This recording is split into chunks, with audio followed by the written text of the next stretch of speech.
네,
안녕하세요.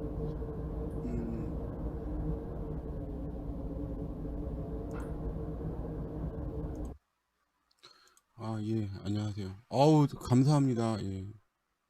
어, 지금 우리나라가 처한 일들을 감히 논평하자면, 음, 오늘 치료 좀 받아갖고, 좀 양해를 부탁드립니다. 좀 치료를 받아서 저도 그 항암 치료가 내년 초까지 예정되는데, 어, 결과가 좋을 거라고 저는 사실 환자로서는 믿고 있습니다. 네. 사람 마음이 그렇더라고요. 뭔가 자기가 믿고 싶은 걸 믿는 건데, 이 상태. 지금 우리나라 최대 리스크 중에 하나가 다른 사람들이 모르는데 북핵 리스크예요. 사실은 여러 가지 이야기를 하는데 가장 큰 게 뭐냐, 북핵 리스크입니다. 그러니까 북한에서 기분이 나쁘면 핵무기를 쏘겠다고 최초로 세계 역사상 처음으로 법령에 지금 김정은이 쏠 수 있다고 법령에 지금 놓고 있습니다. 법령에, 헌법에 지금 보장하고 있어요. 헌법에 보장하는 법이 세계 최초로 지금 통과했습니다. 그 이야기는 뭐냐, 나 죽이면은 남한에다가 핵무기 폭파시켜 버리겠다는 거예요.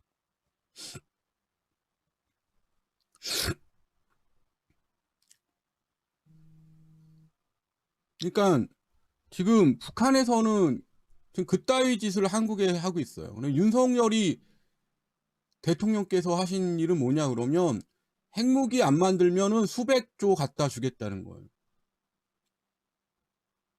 수백조. 그러니까 아주 화끈하시죠.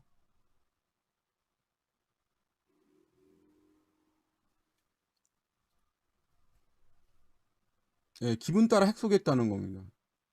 그러니까 핵무기를 절대 포기 안 하고 한국 국민들을 핵 인질로 삼겠다는 거예요.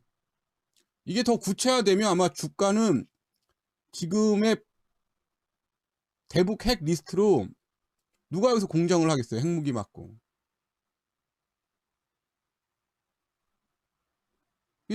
그게 지금 서서히 먹구름이 올라가고 있고, 또 하나가 미국이에요. 핵무기를 담보로 이렇게 돼 있으니까 계속 안보 비용이라고 지금 1조 원대에서 지금 6조 원까지 늘어났는데, 각종 부대 비용까지 1년에 10조 원씩 지금 지급하고 있는데, 거기에 좀 무기까지 계속 사고 있는데, 미국의 요구는 그겁니다. 전기 자동차, 반도체 등등을 미국의 공장을 지어라는 거예요. 그러니까 미국 중산층을 육성할 수 있는 산업을 통째로 미국에 내놓으라는 겁니다. 바이든 이야기가. 트럼프도 그렇게 이야기했고. 그러니까 트럼프가 하던 짓을 바이든이 이번 선거에서 질 수가 있기 때문에 지금 트럼프 인기가 장난이 아니에요. 트럼프가 하던 것에 대해서 소리가 안 난다고요?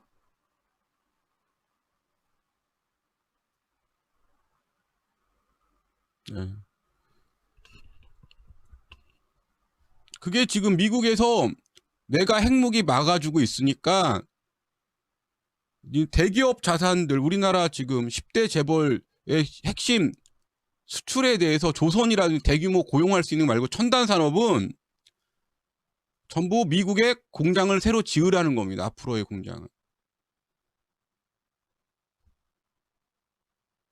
트럼프가 다음번 재선될 가능성이 지금 80%가 넘어요.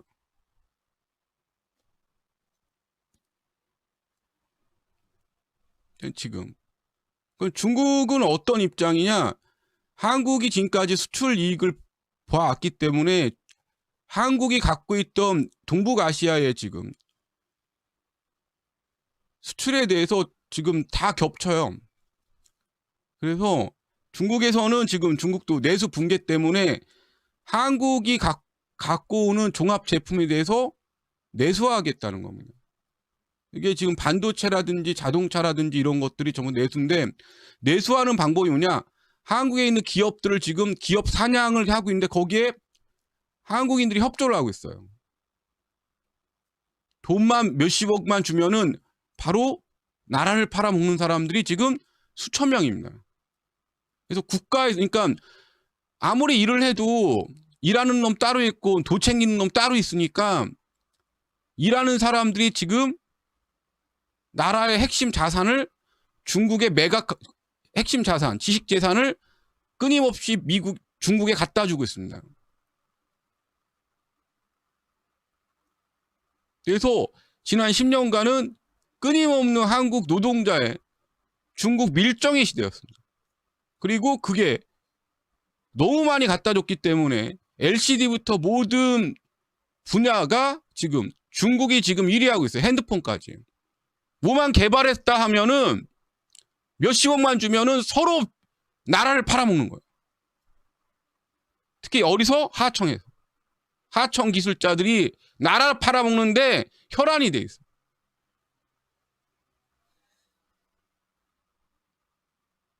그건 조선은 어떻게 돼 있냐? 조선은 일단 조선에 대해서 5대 은행이 지금 대출해준 익스포저가 100조가 넘습니다. 그러니까 조선이 망하면은 은행업이 지금 자본금이 다 날라가는 거예요. 그래서 한때 조선업 위기 때, 조선해양 위기 때 충당금을 28조까지 쌓아야 된다는 얘기가 있었는데 지금 다행히 조선이 화랑인데 문제가 강판 가격이 지금 폭발하고 계속 올라가고 있어요. 원자재 가격이. 그러니까 하청에다 넘기니까 하청에서 직원을 못 구하는 일이 계속 속출하고 있습니다. 그러면 손해배상을 청구하면은 하청이 지금 파산을 시켜버려요.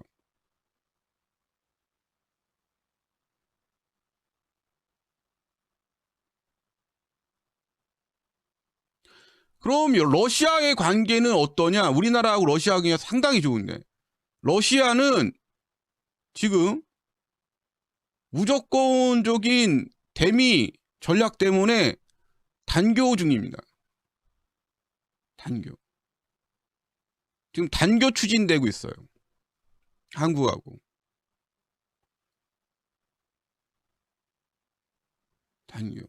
이게 지금 한국 경제 상황이 처한 지금 미국 강달러 시대의 모습입니다. 일본은 지금 어떠냐? 일본은 무조건적인 한국은 자신들의 또 다른 제2의 경제 식민지이기를 요구하고 있어요. 어디에다가? 미국에다가. 한국을 자신들이 관리해야 된다고 얘기를 하고 있습니다. 동북아 질서를 위해서는 남한 경제를 일본 밑에 관리하는 게 미국한테도 이익이라고 계속 설득하고 있습니다. 그래서 상당히 많은 부분에서 한국에 대해서 정보는 빼내가고 한국 외교에서 미국하고 밀월 관계할 수 있는 이른바 이중 전략을 들어가고 있어요. 이게 지금 제가 파악하고 있는 지금 현재 우리나라의 상황입니다. 저보다 더 많이 대외 정책을 공부하신 분들이라 더 깊게 알고 계실 테니까 제가 대략적으로 공부 요즘에 해서 파악하고 있는 점이 이겁니다. 그러니까 이런 종합적인 상황이 우리나라에 어떻게 지금 영향을 미칠 것인가 이렇게 봤을 때 그러니까 우리나라는 그러면 어떻게 지금 구조가 어떠냐 경제 구조나 지금 지배 구조가 어떻게 되냐 일단은 누가 우리나라를 지배하고 있냐 우리나라를 지배하는 거는 족벌이 아닙니다. 사실은 우리나라를 지배하고 있는 거는 지배하는 사람들은 사실은 족벌보다는 검찰 고위 검찰 집단과 관료 엘리트 집단이 사실은 한국을 돌리고 있는 거예요.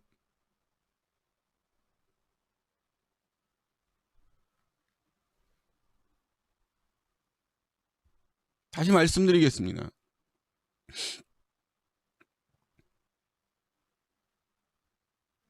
왜 이런 일이 발생했냐? 지금 우리나라를 통치하는 권력 집단이 족벌가가 아닙니다. 사실은.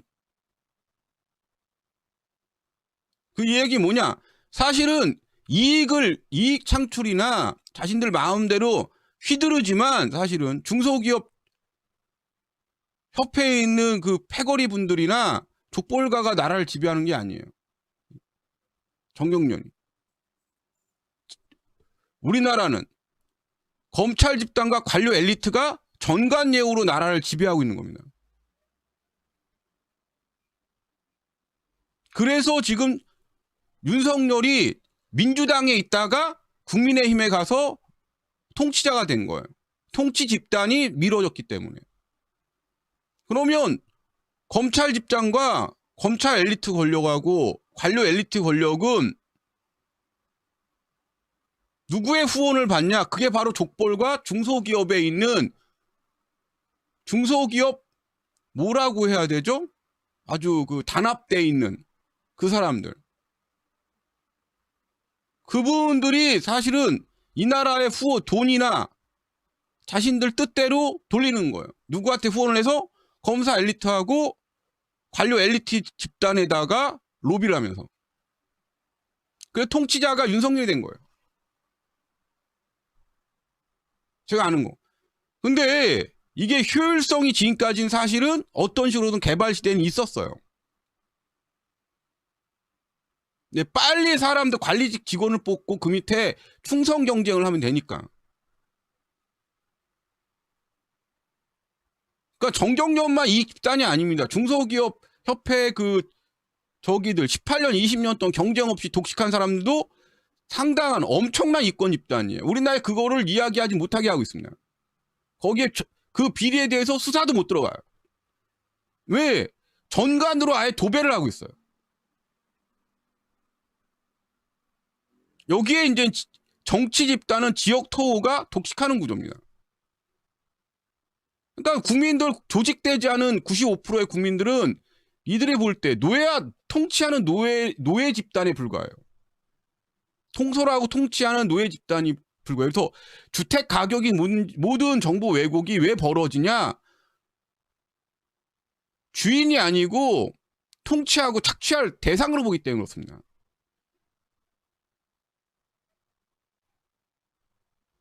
그래서 정보 왜곡 때문에 이번에 대통령이 윤석열이 된 겁니다. 그러니까 마음대로 할 수 있어요. 중소기업 집단은 지금 2천억까지 5천억까지 지금 10억이었던 희한한 걸 만들었어요. 10억이었던 일본에서 사기친다고 그걸 갖고 와서 독일에서 만든 건데 일본에서 그거를 어떤 자기들 그 세습 문화를 갖다가 한국에 도입해갖고 2천억까지 지금 세금을 그게 중소기업이에요. 중견기업까지 세금 땡전 한 푼 안 내야 된다고. 가업승계라고. 기업 가업승계라는 건 일본밖에 없고 사실은 가업승계라는 거는 소금의 영세에 한 문화 정도 문화를 가업승계하고 기업을 가업승계하는 경우는 원래는 없는 겁니다. 일본에서는 변형시킨 왜곡시켜 변형시킨 사실은 특수계층을 위한 일부예요. 그것도 일부. 근데 지금 중소기업이라는 그래서 어마어마한 숫자가 엄청난 그 협회들이 있습니다. 엄청난 수익을 얻어요. 거기에 한 번도 조사가 들어가지 않고 있습니다. 어느 정도냐 그러면 협회 안에 저기들은 일부는 완전 족보화돼 있어요. 한 사람이 회장이 막 생긴 지 20년 동안 그 조합을 움직입니다. 조합 패거리라고 그러죠. 조합 패거리. 그래서 지금 차단기가 100년 됐어요. 차단기 제품이 100년이 됐고 소방 제품이나 비상재난이 120년 됐던 모델이에요. 지금 아크 차단기 하나 지금 선정을 못해요. 왜 그런가 같으면 그동안에 그거 납품하던 사람들이라든지 통신업자라든지 120년 된 걸 갖고 와서 지금 하고 있어요. 중국에서도 안 써요.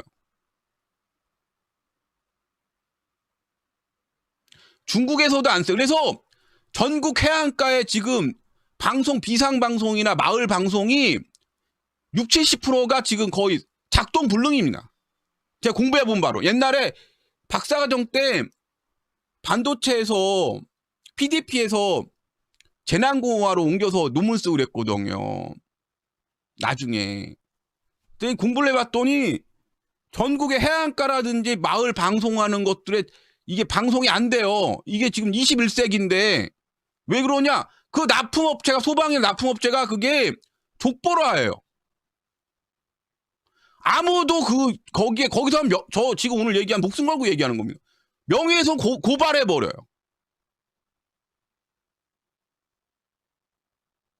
그래서 이 사람들이 이렇게 이익을 보면서 대중의 관심을 어떤 식으로 돌리냐 그러면 정쟁에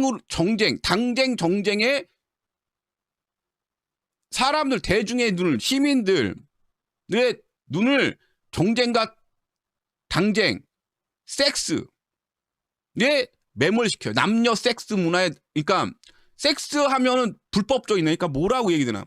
남녀 갈등, 정신병자들 나와서 지금 사람 죽이 이런 거를 계속 대중들한테 세뇌를 시켜요. 그럼 방송은 어떠냐? 방송은 밥 처먹고 놀면 부자 된다고 계속 세뇌시킵니다. 10박 10일 동안 처먹고 논다. 짝짓기 한다. 짝짓기하고 처먹고 논다. 싼다. 처먹고. 짝짓기하고 처먹고 싼다. 그리고 누가 더 짝짓기 잘하나 얘기한다. 이걸 얼마 정도 지금까지 극심하게 틀어댔냐? 남녀 갈등이 20년 동안. 사람이 안 바뀌어요. 방송 연예계에 그 짓거리기 때문에 20년 동안 연예 매체 사람이 안 바뀌고 있어요. 그러니까 사람들이 지금 20년 전의 문화에 지금 매몰되어 있습니다. 20년 전 사람, 20년 전 이야기, 20년 전 사람들이 계속이에요. 리바이벌. 왜 이 사람들이 20년 전에 기득권으로 완벽하게 한국 사회 지배하는 계층이기 때문에 그렇습니다. 20몇 년 전부터. 그래서 방송의 모든 20년 전 이야기예요. 20년 전. 누가 지배자냐? 여기에 확실한 지배자는 누구냐? 이 나라의 통치는 엘리트 검찰하고 관료 엘리트가 통치하는 겁니다. 나오셔 전관으로 돌아가는 거. 족벌들은 대우와 정관을 해주는 거예요. 정관할 때 대법원 판사 같은 게 잘 보면 저번에 보면 400억을 벌었어요. 1년에 400억을 벌었어요. 수익으로. 그래서 20년 김학의가 처벌을 안 받는 거예요. 쉽게 말하면 김학의는 통치하신 엘리트 검사십니다. 엘리트 검사 집단이기 때문에 처벌할 수가 없는 겁니다. 김학의는 통치자예요. 선배고 엘리트 검사 출신의 엘리트 검사 집단에 소속돼 있고 통치자이면서 누가 좌파가 되든 상관이 없어요. 통치자이기 때문에. 노무현 수사한 사람은 어디 있냐? 그는 중소기업 중앙의 변호사입니다. 노무현 수사했던 사람이. 그 사람 통치자예요. 검사 엘리트. 언제부터 이 사람이 통치자에 올라섰나? 20년 됐습니다. 지금 이게 안 바뀌는 거. 한동훈 까지도 검사 엘리트 입장이에요. 제가 보기에는. 그 사람들이 마음에 안 들면 수사하고, 그러니까 어떤 군부 시대를 넘어서 검사 시대였던 거예요. 검사하고 엘리트 권력, 엘리트 관료 출신들. 모피아라 그러죠. 그래서 서울대 이번에 666명 교수님들께서 교직원과 교수님들이 횡령을 했는데 아무도 처벌을 안 받는 겁니다.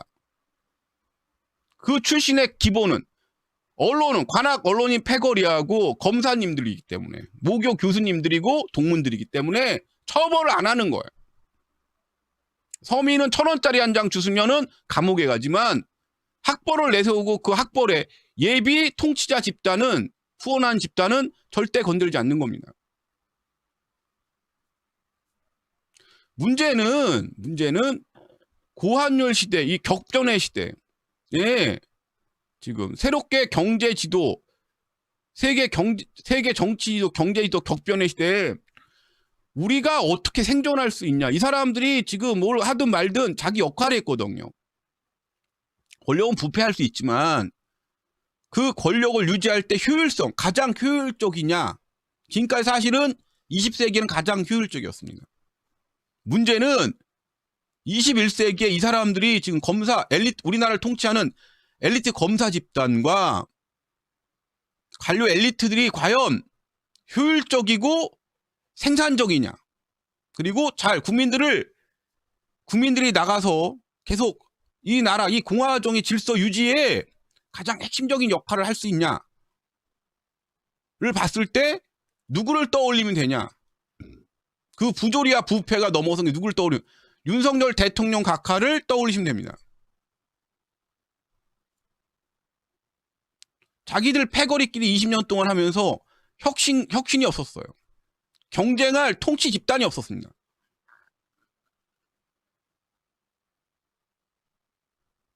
(20년간) 경쟁 세력도 다 감옥에 보내거나 노무현까지 죽였습니다. 사실상 노무현은 자살시킨 거죠. 망신주기 수사나 한번 망신주기나 털이 한 번 하면 협박이 하셨네요. 협박죄. 기분이 나쁜 애 모욕죄. 손을 잡았어. 성추행죄. 손 잡은 모습이 포착 성추행죄. 성추행은 본인이 아니고 다른 사람이 느끼게 고소해도 돼요. 성추행이라고. 어깨를 친한 동료 어깨를 올렸어. 성추행죄. 타인이 고소해야 돼요. 공포감을 느꼈어요. 협박죄. 기분이 나빠요. 모욕죄.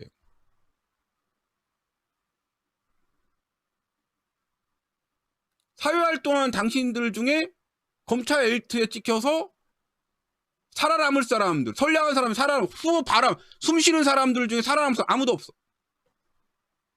아무도 없어.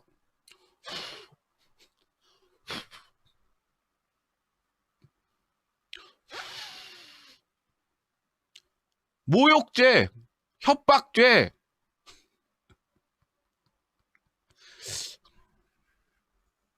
안 되겠어, 아이씨. 기소.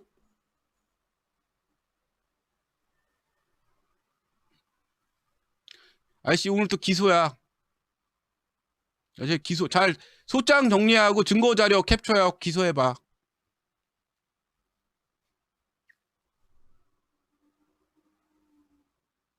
이게 이 나라입니다. 사실상 공포사회인 거 통치하기 위한 법을 내세운 관용주의가 없는 공포사회였던 겁니다.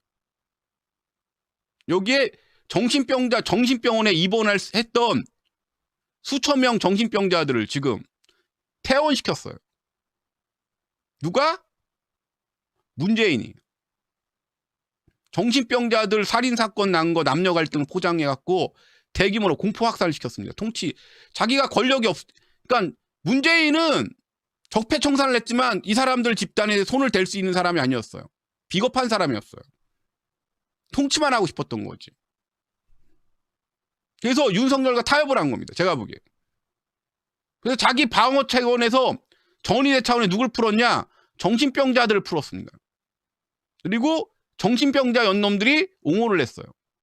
할당 달라고.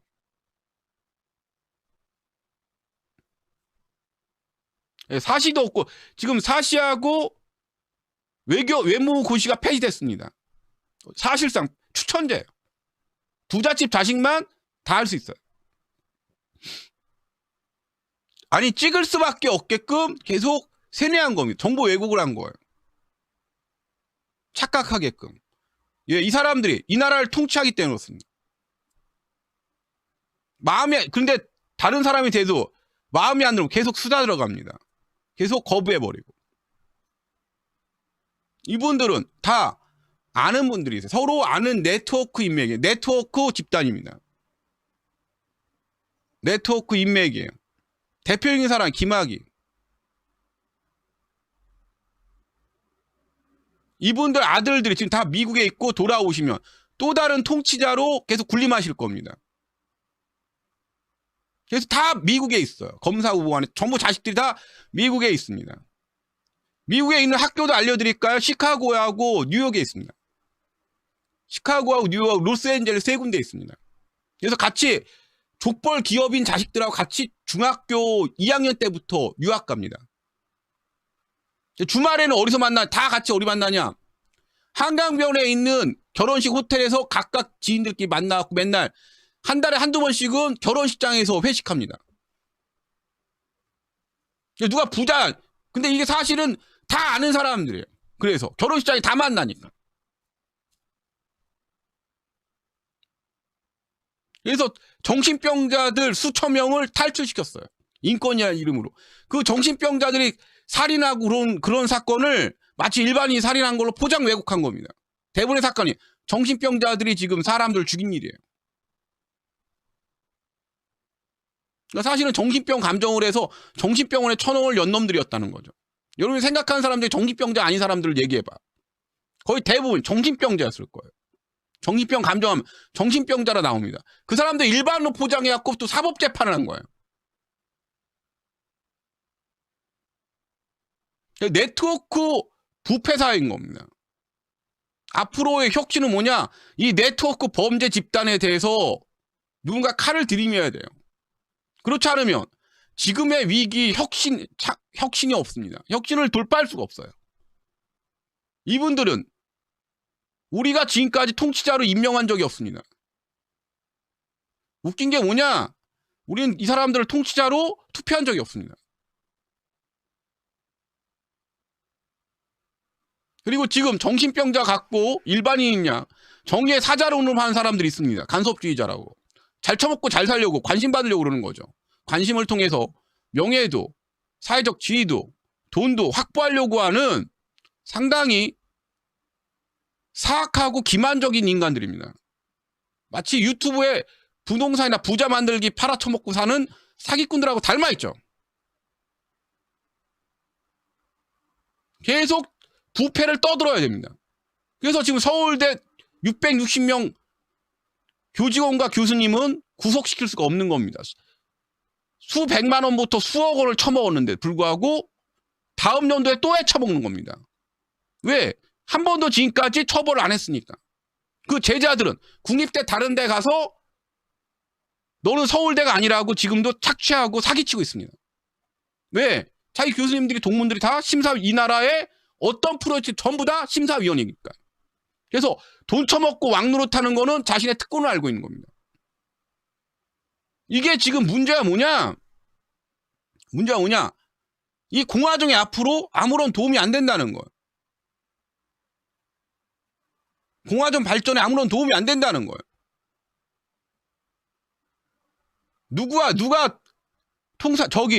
누가 엘리트 검사님이냐? 윤석열이요.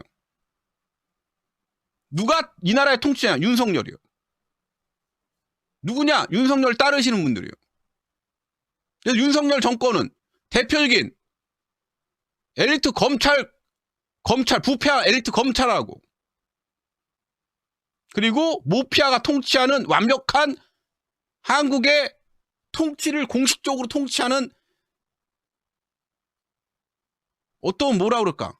쉽게 말하면 그런 거예요. 지금까지는 어둠에서 뒤에서 보이지 않게 통치했죠. 지금은 전면에 나서 통치하는 겁니다.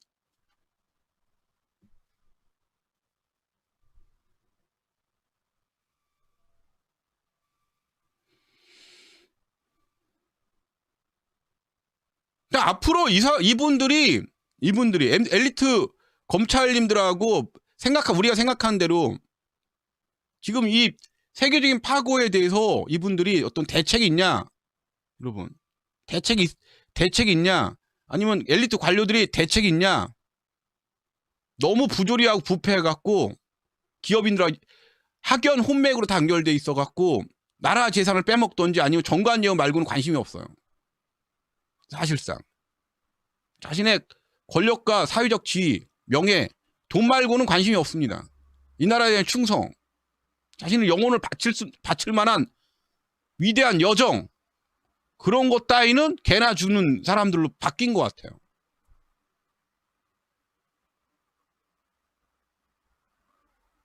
그래서 부패에 대해서, 혁신과 부패에 대해서 칼을 들이밀거나 자신들의 영혼을 바쳐서 이 나라를 위해서 죽을 각오가 안 돼 있습니다. 그걸 어떤 면에서 보면 되냐? 그 자식 새끼들이 군대를 안 갑니다. 80% 이상이 제가 알기로 애새끼들이 그 자식 새끼들이 군에 입대를 안 시키고 있습니다. 문제 우리나라 통치자 엘리트 권력 갖고 있는 엘리트 검사님이나 엘리트 관료님들은 족볼과 마찬가지 80% 가까이가 미국에 유학 가고 군대를 안 보내고 있습니다. 그리고 그 스펙 갖고 와서 외교관이든 지랄이든 지금 그 지랄을 하겠다는 거예요.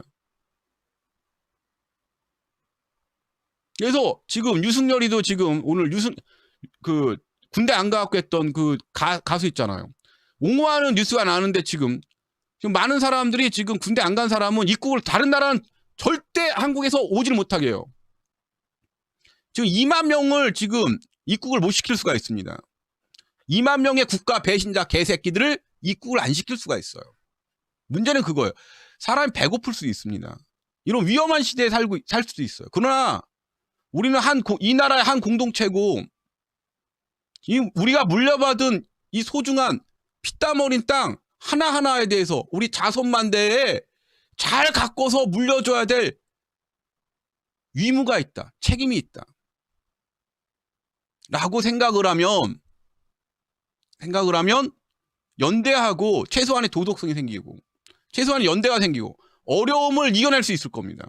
돌파구를 찾을 수 있을 거예요. 나 이분들은 그런 돌파구나 시대의 어려움에 대해서 아무런 고민이 없어요. 그걸 어떻게 할 수 있냐? 자식 새끼들이 군대를 안 보냅니다.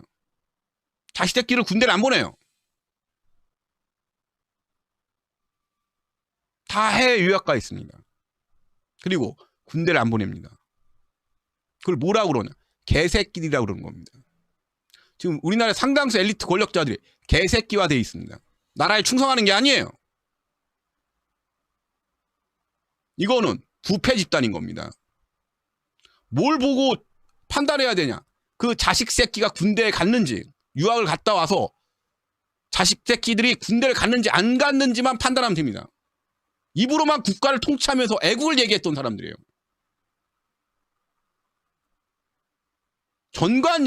전관예우도 그렇다고 그래요. 자식 새끼가, 그러니까 꿀물만 빨아 처먹지, 통치자로서 우리가 투표한 적도 없어요. 근데 군대를 안 보내는 거예요.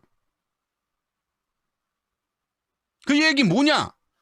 개새끼들, 그 개새끼 자식들을 우리가 처음에 손을 댈 거 뭐냐? 그 개새끼 자식들을 이 나라에 입국을 못 시킬 수가 있습니다. 왜 그게 첫 번째냐? 이 나라에서 전부 다 착취하고 피 빨겠다고, 대접받겠다고 나이 40 처먹어서 군대 안 가고 오고 있습니다. 35 넘어서. 이게 뭐가 문제냐? 도덕성 없는 개새끼들이 와서 지배자가 되면, 통치자가 되면 우리가 지금 이 꼬라지가 되는 거예요. 희망이 없는 나라. 사회생활이 상당수가 지옥인 나라가 된다고. 왜? 착취하는 새끼를 아무것도 안 하니까. 첫 번째가 뭐냐? 그 통치를 끊는 방법이 있습니다. 공부를 해보니까 통치를 끊는 방법이 있어요. 그건 뭐냐? 자식 새끼들을 입국 금지시키는 겁니다. 이번 위기에 이 나라의 부조리와 부패, 그리고 효율성을 위한 혁신은 우리의 생존 조건이에요. 우리가 살아가는 조건이라고. 역사의 자식들이라는 사람들이 지금 나서야 돼요. 이 사람들이 두려운 건 상당히 무섭고 두려운 건 사실이에요. 다 갖고 있으니까. 그러나 우리가 소중하게 우리 자식들이, 우리 사랑하는 사람들이 자손만대 살아갈 이 땅에 대해서 잘 관리하고 잘 개선하고 그리고 잘 사회 제도까지 잘 물려줘야 합니다. 그러기 위해선 2만 명 개새끼들을 입국 금지시켜야 됩니다.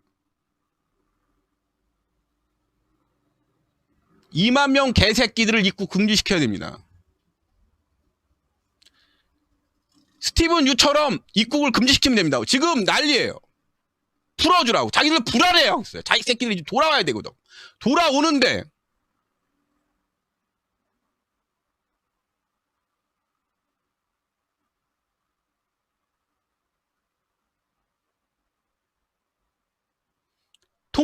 통치 집단을 몰락시킬 수가 있습니다.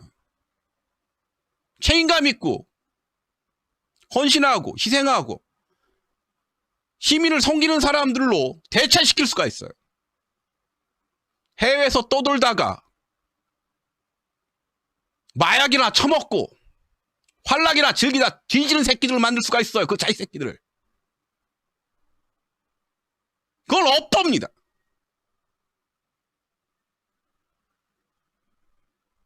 이 나라를 위해서 지금 그 자식 새끼들, 개새끼들을 입국을 금지시켜야 됩니다. 그래야 그 통치를 끊을 수가 있어요. 나라에 오지 못하게 하면 됩니다. 생산성 있는 사람들이 아니에요. 외국 유학이든 나발이든 위비가 없는 사람들입니다. 스펙을 만들기 위해서 무책임하게 하고, 그리고 이 나라를 자신들의 소모품이나 이용품, 착취의 대상으로 보고 있어요.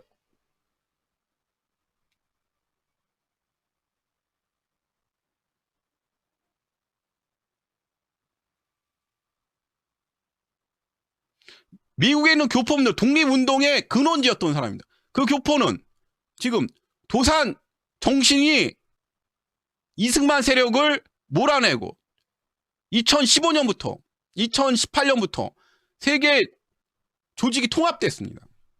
그래서 아마 이런 운동이 되면 도산의 자식들은 100% 한국 국민들을 응원할 겁니다. 2만 명 개새끼들을 입국 금지시킬 수가 있습니다. 이 더러운 부패를 끊어낼 수가 있어요. 2만 명입니다. 중소기업 회장이든 관료 엘리트 자식이든 국회의원 자식이든 그 개새끼의 개새끼들을 끊을 수가 있습니다. 이 나라 이 땅의 역사와 이 나라의 생존과 번영을 위해서는 이건 필수예요.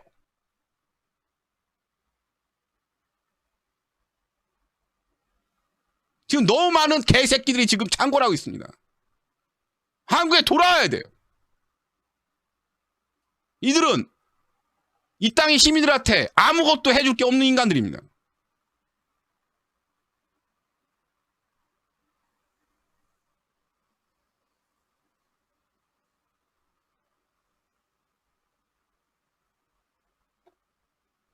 우리가 결정한 법에 명시하면 됩니다. 압박을 하면 돼요.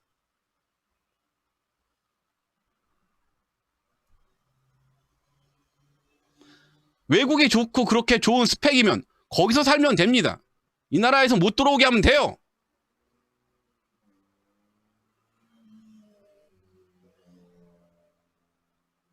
너무 사람들이 앞으로 제일 문제는 뭐냐? 고환율이 되면 물가가 또다시 제가 얘기한 대로 공공요금화 물가가 대폭등을 하게 될 겁니다. 전기요금부터 올해하고 내년까지 합쳐서 50% 가까이 폭등할지는 몰라요. 50%. 전기요금이 얼마? 50%. 실제로 50%가 폭등할 수가 있다고.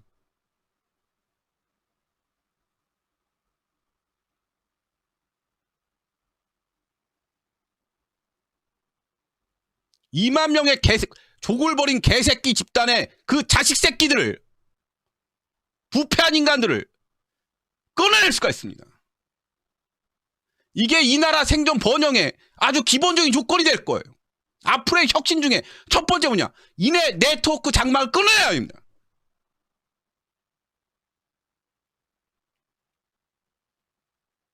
이건 아주 기본적인 상황, 이 공화적인 질서를 지키기 위해서 기본적인 상황이에요. 어느 나라 병력이 무너지고 세정이 무너지면 그 공화정은 항상 붕괴했습니다.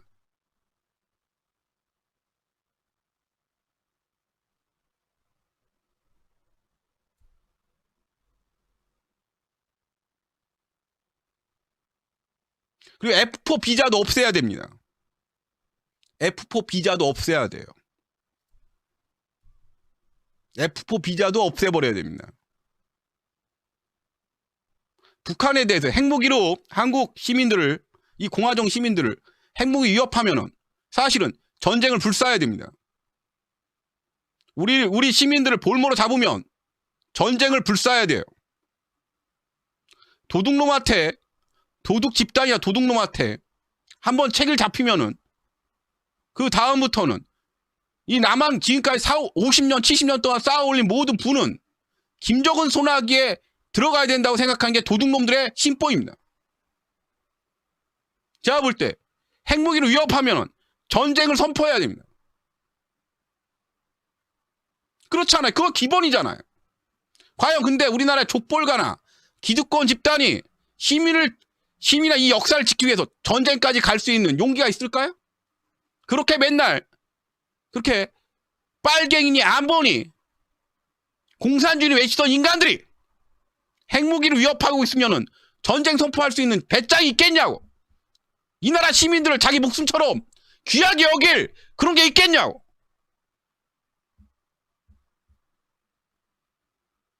이거는 결심을 해야 됩니다. 그러기 위해서는 밀정 문화라든지 배신의 문화로서는 이걸 돌파할 수가 없어요.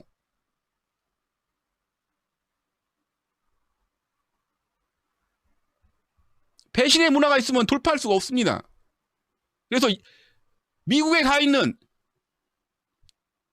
개새끼 2만 명 개새끼들은 입국을 금지시켜야 됩니다. 이 나라 언제까지 시민들이 언제까지 호흡일 수 없습니다. 우린 연대해야 돼요. 지금 상당히 무서운 지금 격변의 시대입니다. 환율도 환율이고 지금까지 부조리도 다 터지고 그거에 대한 고통은 여러분 주위에서 상당히 엄청나게 보게 될 거예요. 오늘 금융안전보고서가 발표됐습니다.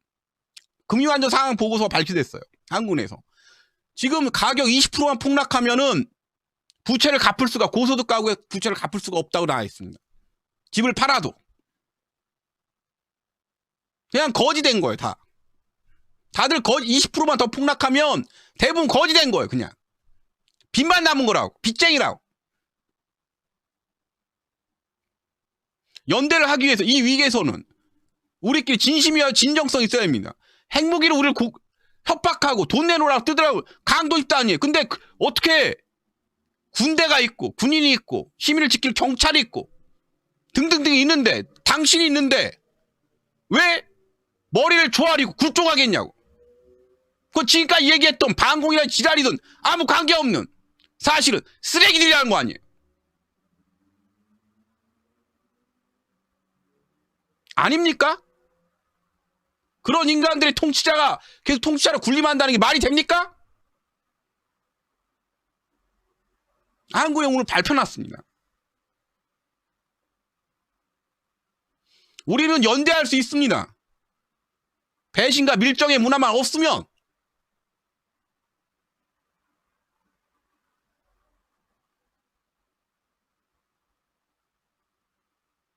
배신과 진정성 있고 진실성만 있으면 됩니다. 유튜브에 있는 사기꾼들을 보세요. 지금도 유튜브에 수많은 경제 사기꾼들을 보세요. 예의 바르고 착하고 똑똑하고 좋은 대학을 내세웁니다. 그러나 대중을 속이고 착취한 사기꾼에 불과합니다. 그게 진실이에요.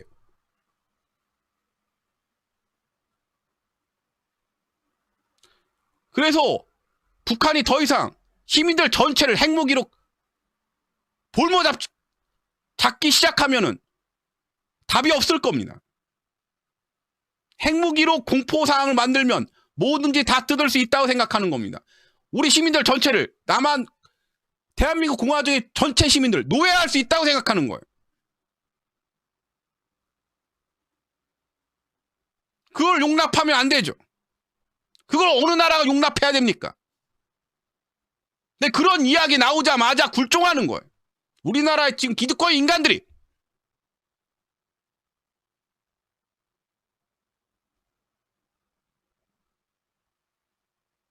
앞으로 물가가 2차로 환율이 1,420원이 되면 1,400원 돌파하면은 지금 있는 물건들이 소진하는 2, 3개월 후면 겨울쯤 되면은 여러분이 상상을 초월해 지금 물가 수입하는 물가들을 한두 달 이후에 그 물가 2차 대폭등을 경험하게 될 거예요. 이 겨울에 이 추운 겨울에.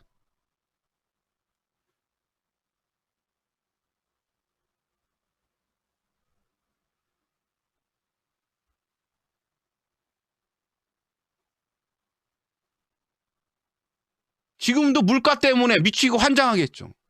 이건 예행 연습이었습니다.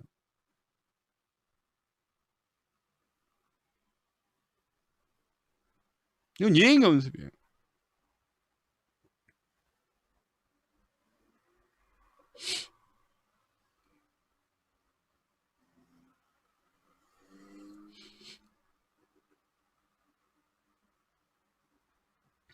아니 핵무기로 위협을 하는데 돈을 갖다 바치겠다는 게 말이 됩니까? 아니 공산주의 그 빨갱이라며 김정은 같은 인간들이 착각을 못하게 해야지.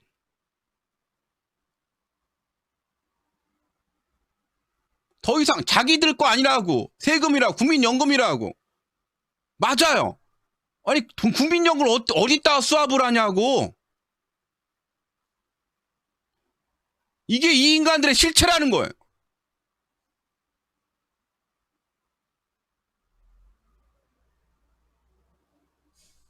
지금 여러분들 11월만 넘어가면 제가 11월 한 20일만 넘어가면 제가 예상하기에 이런 이야기 좀 그렇지만 20일 넘어가면 여러분들이 알던 대기업이나 중견기업들 부도설이 시장에 확산될 겁니다. 그리고 여러분들은 특히 생활 물가가 폭등하는 현상이 지금 라면값이 무관해 이번 주부터 폭등하고 싶죠. 또 폭등합니다. 지금 수입했던 원재료가 소진되면서 원재료 소진되면 1,100원대 수입했던 물건들 금방 소진될 거예요. 1,400원, 1,500원에 수입하는 물건 값을 12월 되면 본격적으로 여러분들이 또 경험하게 되는 겁니다. 그렇게 되면은 다들 고환율에 고이자 그때 되면은 지금 나오는 게 8% 얘기 나오고 있습니다. 제 예상대로. 주택담보대출 상한선이 얼마 8%예요. 내년 되면 10% 되겠죠. 8% 이야기가 나오고 있습니다.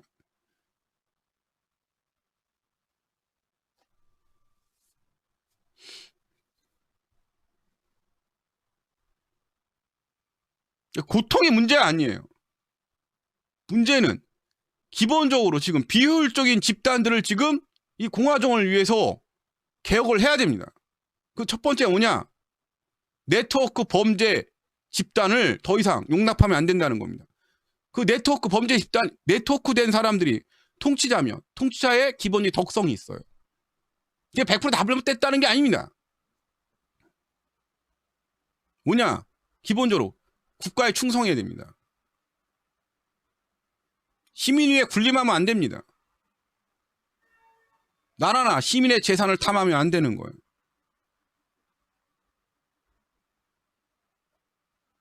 그리고 세습을 하면 안 됩니다. 이 모든 걸 지금 어기고 있어요.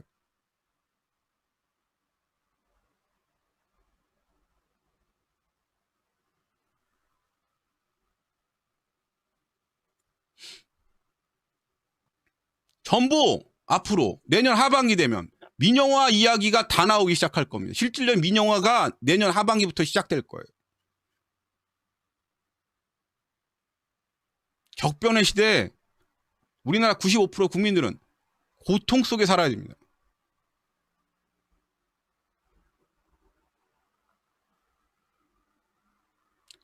재고 소진되면 물가 제2차 물가 폭등들을 겪게 되고 물가 폭등되면 외식 같은 거 내수는 완전 붕괴될 겁니다. 이런 현상을 뭐라 그러냐? 대차 대조표 불황이라고 그럽니다. 소비가 없고 빚만 갚는 시대로 지나게 될 거예요. 아니 무슨 아파트를 사고 뭘 사냐고요. 소비재를 고급 소비를 누가 사냐고. 앞으로 오늘 금리 오르고 환율 폭발했습니다. 고환율, 고이자 그 이후에 후폭풍 뭐냐. 사업하고 장사하는 분들 다 망하는 거죠. 월급쟁이들은 물가 폭등, 공공요금 폭등 때문에 숨이 차는 거예요. 실업에 공포하고. 이게 앞으로의 몇 년간의 사회 모습입니다. 근데 문제는 우리 주위에 문재인 정권 때 수천 명의 정신병자들을 풀어놨어요. 그 정신병자들도 지금 많은 문제를 일으키고 있고 기득권 세력들은 공포 분위기를 조성하기 위해서 정신병자들이 일으켰던 사건에 대해서 원인을 제거할 생각을 안 하고 계속 자극적인 보도를 쏟아내고 있는 겁니다.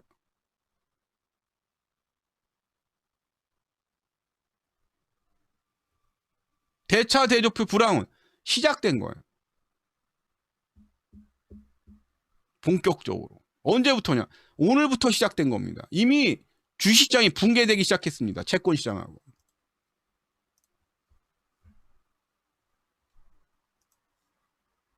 이미 붕괴되기 시작했습니다.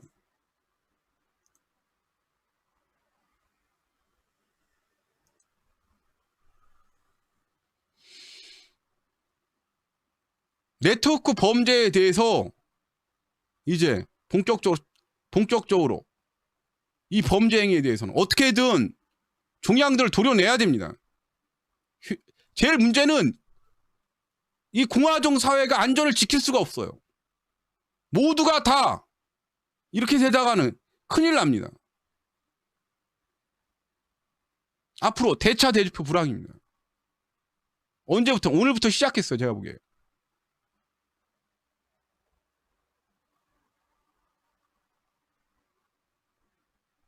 주식 반토막 안 났어. 소비할 돈이 없을 거예요. 전부 다 빚 갚냐고. 물가 저기 한 기본적인 생활비 한다고. 돈이 없어요. 시중에. 누구만 돈을 벌 수 있냐. 앞으로 돈 많이 버는 직업을 알려드리겠습니다. 일수 노는 사람들만 돈 벌어요. 이런 식의 제일 많이 돈 버는 사람은 누구냐? 일수쟁입니다.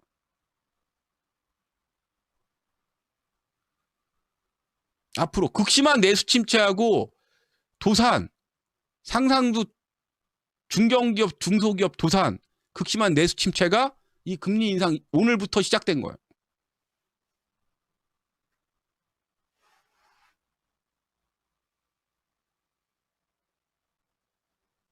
그러니 지금 이 통치 집단 효율적이지 않아요. 이 통치 집단에서는 많은 걸 바라지 마십시오. 그렇게 책임감 있는 사람들이 아닙니다. 성과를 보여주려고 자꾸 지금 뭐 연체율이 낮다 그러지만 사실은 왜곡한 겁니다. 연체율이. 유예를 통한 왜곡이에요. 한 번에 쓰나미 터지는 겁니다. 자기들 관둔 다음에 터지게 만드는 거예요. 근데 제가 보기에 관두기 전에 터집니다.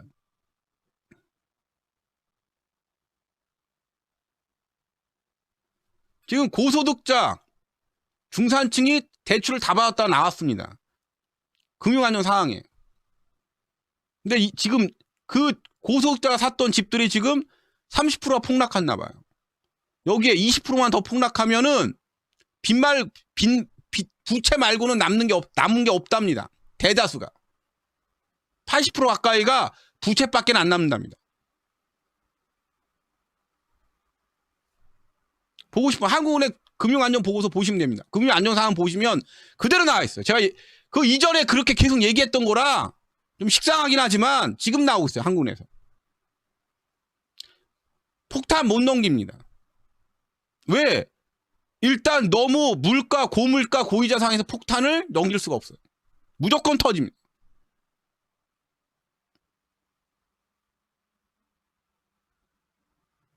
정보 착시나 왜곡은 힘들어요.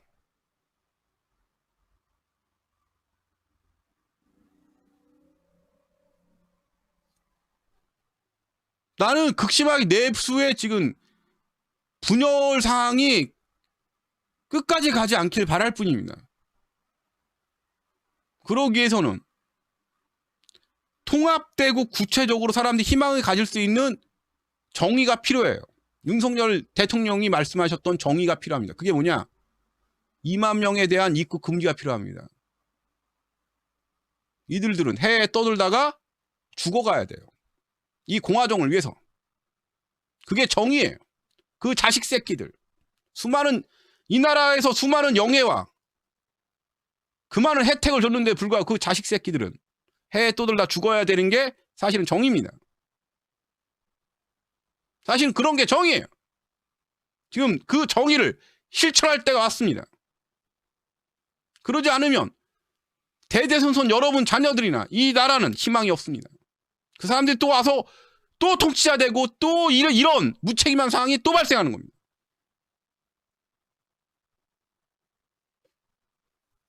앞으로 극심한 내수 침체 말고는 없을 겁니다.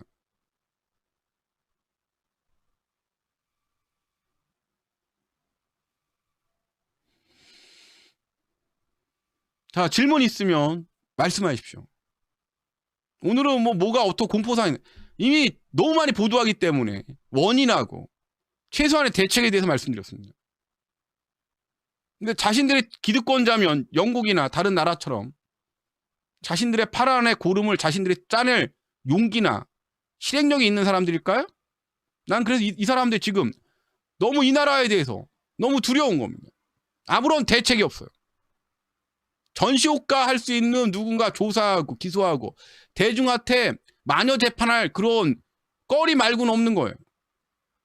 능력도 무능력하고. 그렇게 똑똑한 사람 집단인데.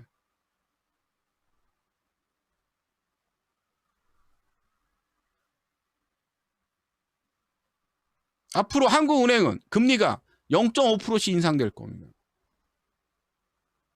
계속. 미국의 금리 올리는 동안 계속. 안 올리면 물가 대폭발합니다.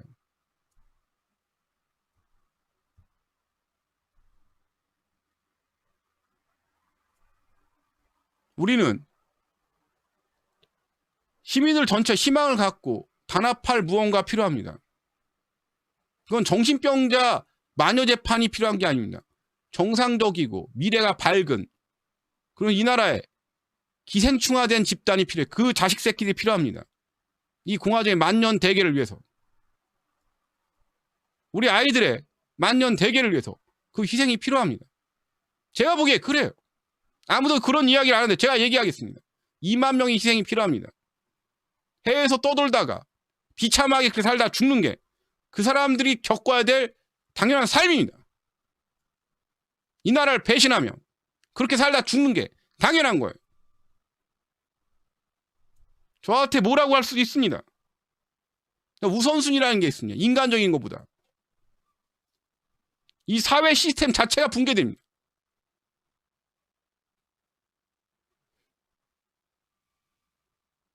제가 보기에 그렇습니다. 여러분도 한번 생각해 보세요. 그 지금 통치하는 검사 집단과 엘리트 검사 집단, 그 관료 엘리트, 국회의원들, 기타 기득권 집단 자식 새끼들이 와갖고 그 기득권을 다시 한다면 여러분들은 뭡니까? 여러분 자식들은 뭡니까? 양반 쌍놈의 쌍놈들인 거예요. 군대도 안 간. 조선이 애망했으면 양반 새끼가 세금도 안 돼 군대도 안 가갖고 거리에는 똥만 차있죠. 똥만. 시민의 60%가 노예인 세상. 여성이 모든 일을 처리하는 세상. 부조리와 부패가 만연한 국가. 이게 조선의 모습이에요. 그 조선의 삶을 그리워하고 있어요. 조선시대가 좋았다. 길거리에는 똥하고 오물이 넘치는 나라. 그 나라의 이름 뭐라 그래? 대한조선이요. 우리 건국의 아버지들은 그런 나라를 원하지도 않았고 이상의 땅을 미국에서 왔습니다. 서재필, 안창호, 김구 선생님 전부 다 비주류예요. 세습이 아니고 시민이 주인이 되는 나라. 그 공화정을 꿈꿨고 우리는 그 역사를 받들 의무가 있습니다. 그러기 위해선 2만 명 그 자식 새끼들의 영구 입국 금지가 지금 필요하다고 봅니다.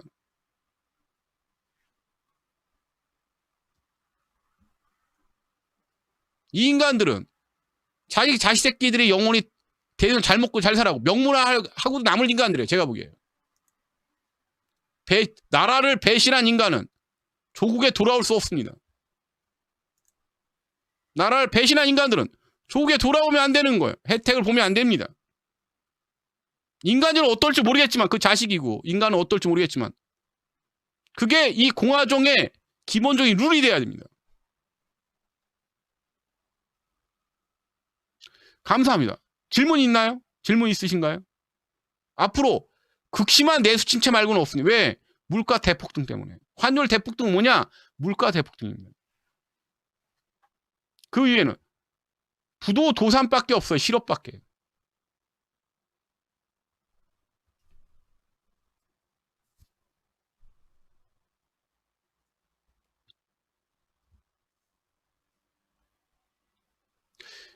다들 잘 주무시고 오늘 여기까지 하고 말겠습니다. 자, 음악 잠깐 틀어드릴 테니까 잘 주무시고 좋은 시간 되시기 바랍니다.